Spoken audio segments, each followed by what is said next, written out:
Good evening and Happy New Year, Luzon, Visayas, and Mindanao. Together with the Presidential Communications Office, we bring you the latest, widest, and most comprehensive news coverage from the People's Television, IBC, Philippine News Agency, Philippine Information Agency, and the Presidential Broadcast Service. I'm Joe Fernandez of Radyo Pilipinas. Welcome to Balitang Pambansa.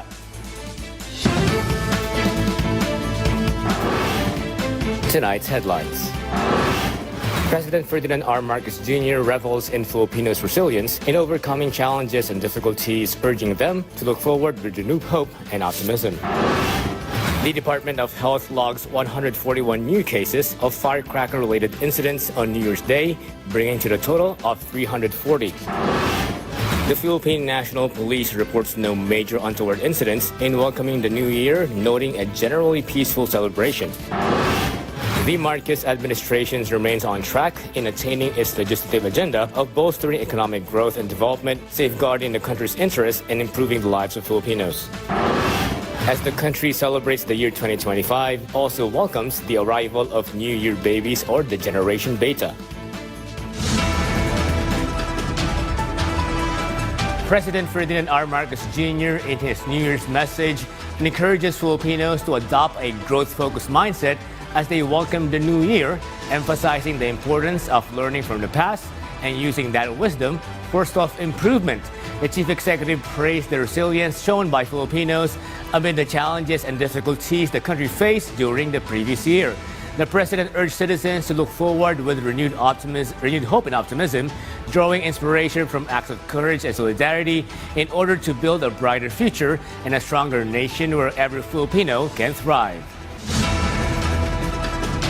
More than 20 firecracker victims were brought at the East Avenue Medical Center during the New Year revelry.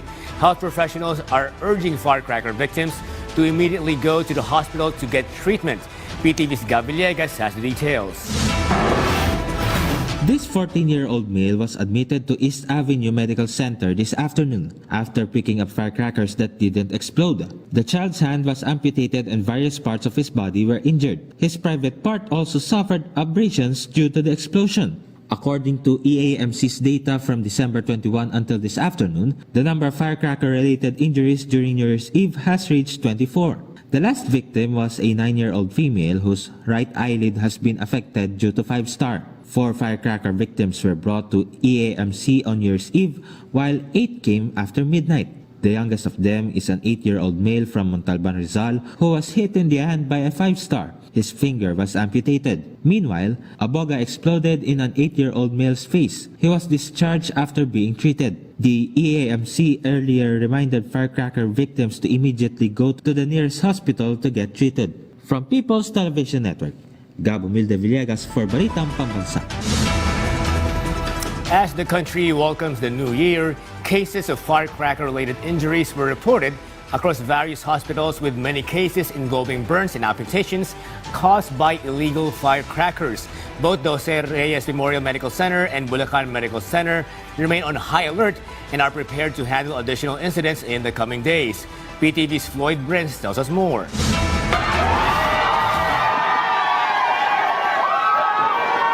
The Jose R. Reyes Memorial Medical Center, or JRRMMC, recorded 83 firecracker-related injuries from December 31 to January 1, slightly lower than 94 cases reported last year. Most injuries involved burns, amputations, and wounds caused by firecrackers like 5-star, King Kong, Whistle Bomb, Tweeties, and Goodbye Philippines. The hospital remains on high alert for more cases as incidents often increase on the first 2 days of January. Officials urge the public to seek immediate medical attention to avoid complications. No stray bullets injuries were reported. Ang pinakamarami po natin is unknown po eh.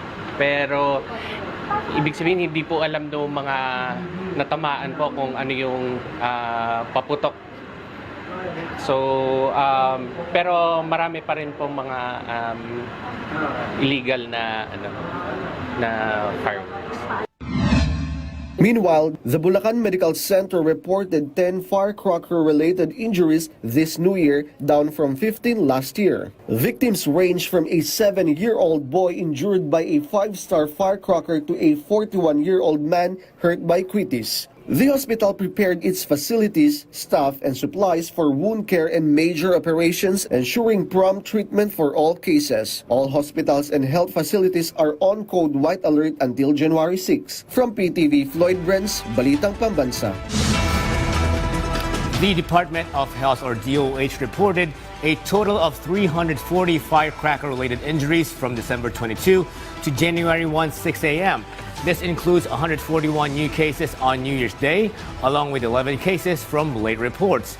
The Health Department noted a 64% decrease in the number of reported cases compared to last year's New Year celebration.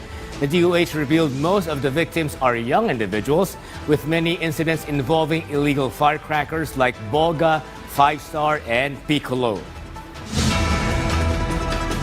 The Philippine National Police, or PNP, noted a generally peaceful celebration of the New Year with no major untoward incidents recorded.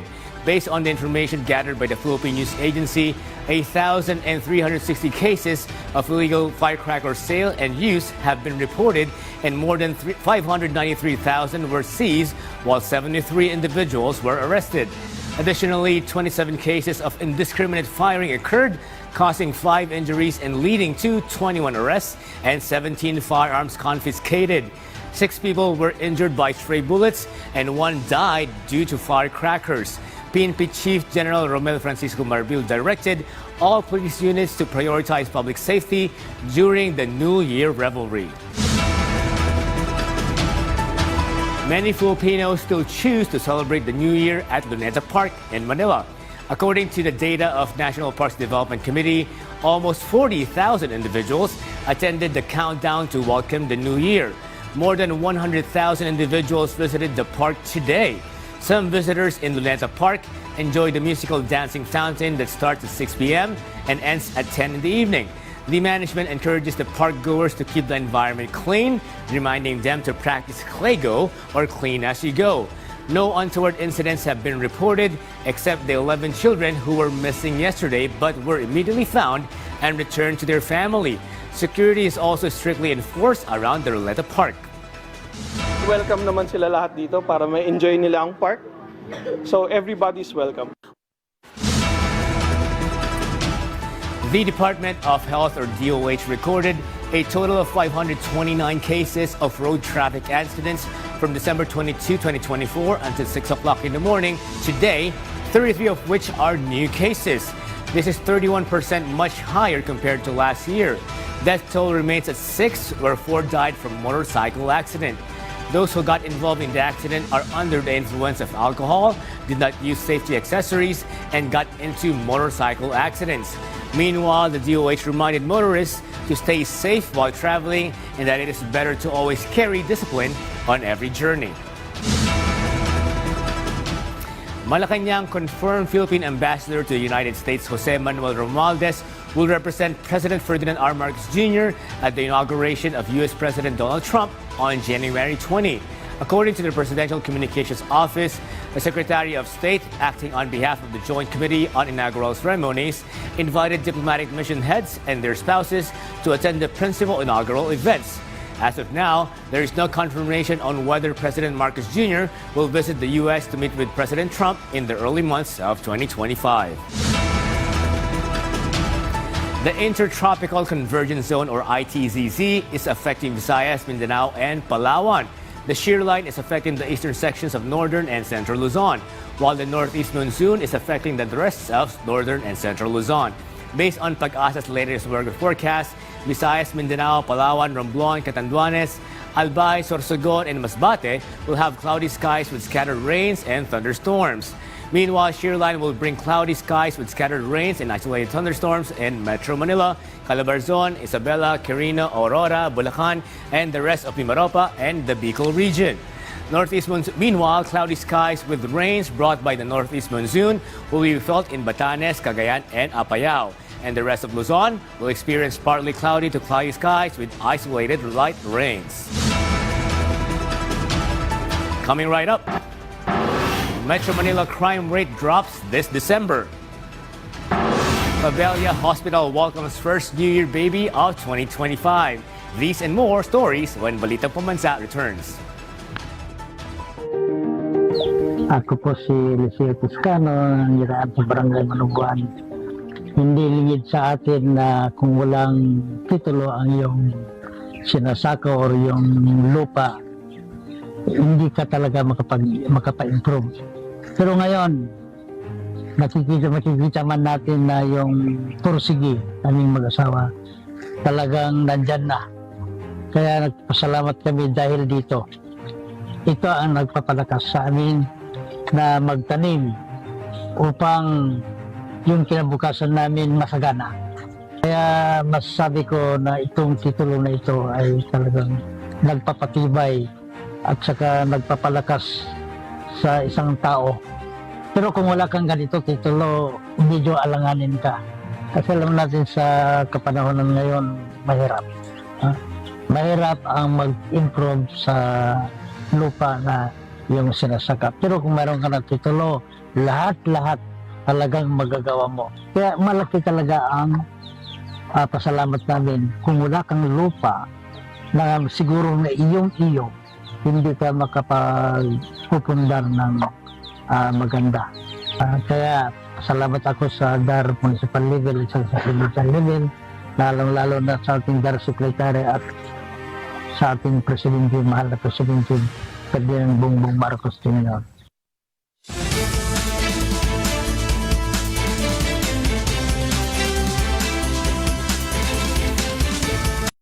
Disaster Watch.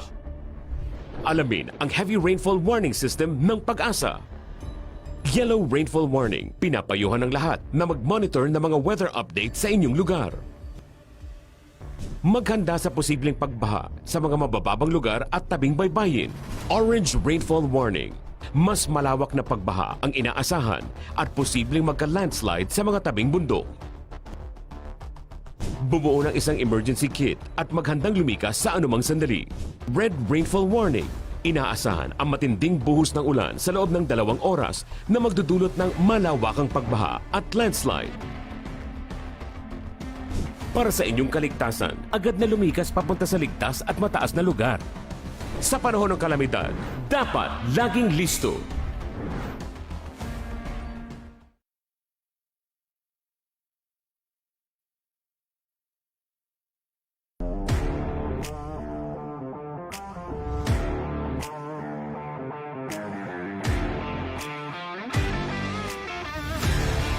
Ang may init at maaaksyong balita sa mundo ng sports. Mapapanood na araw-araw kasama ang ating teammates.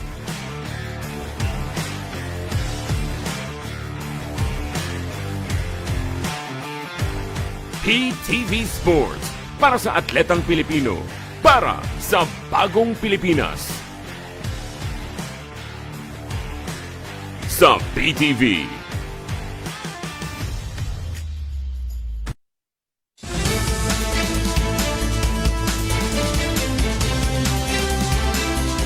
The Marcos administration is still on track in reaching its legislative agenda in boosting the country's economy and protecting the Filipinos' welfare.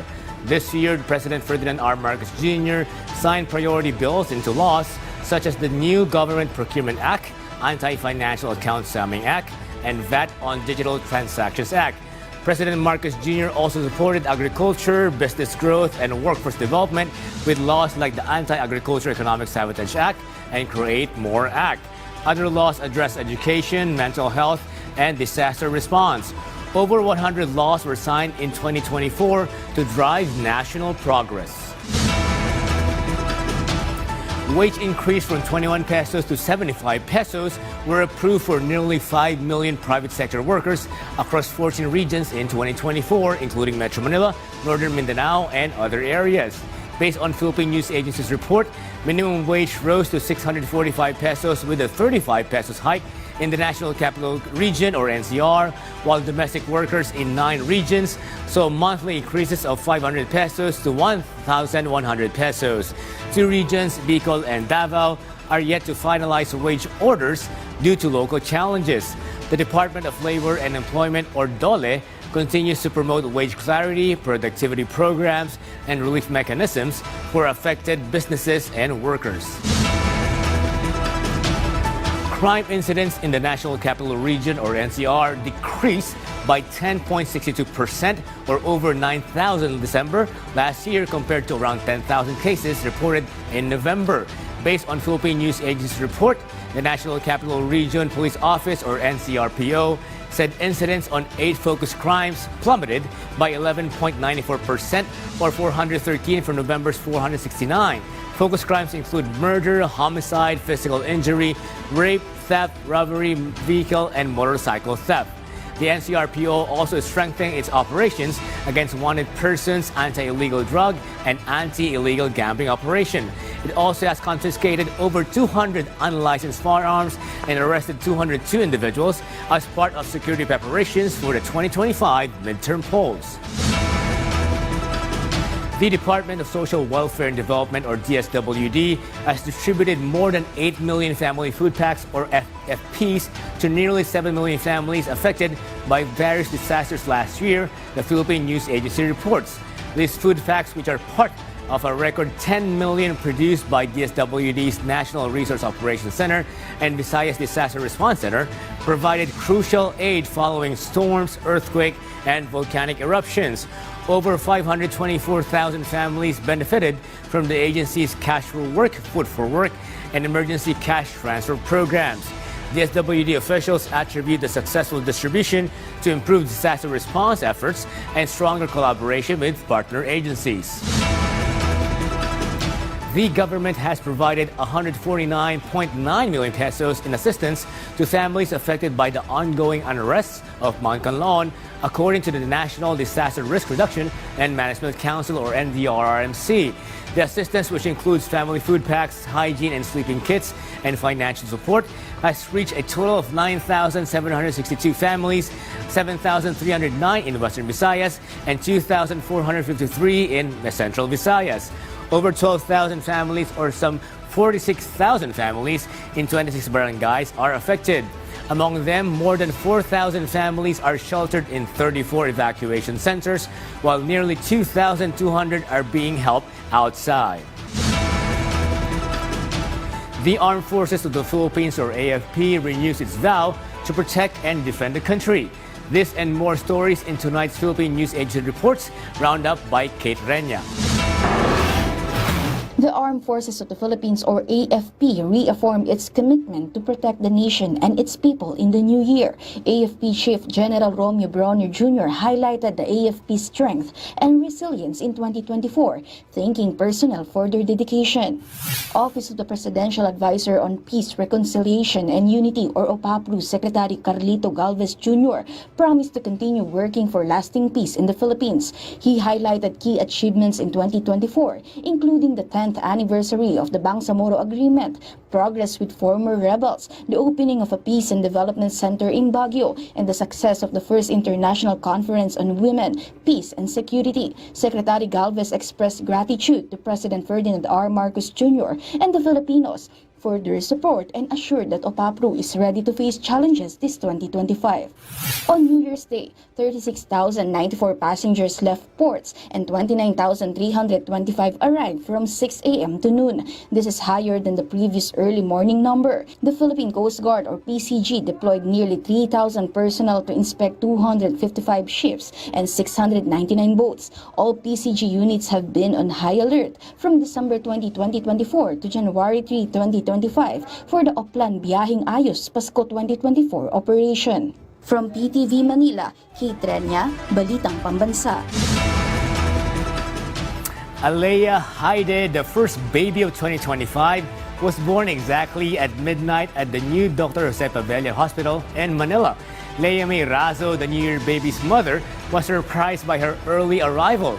Since she gave birth in a government hospital, she will be discharged without the need to pay any fees. Experts noted the New Year baby represents Generation Beta, a tech-savvy generation shaped by advanced technology and blended learning.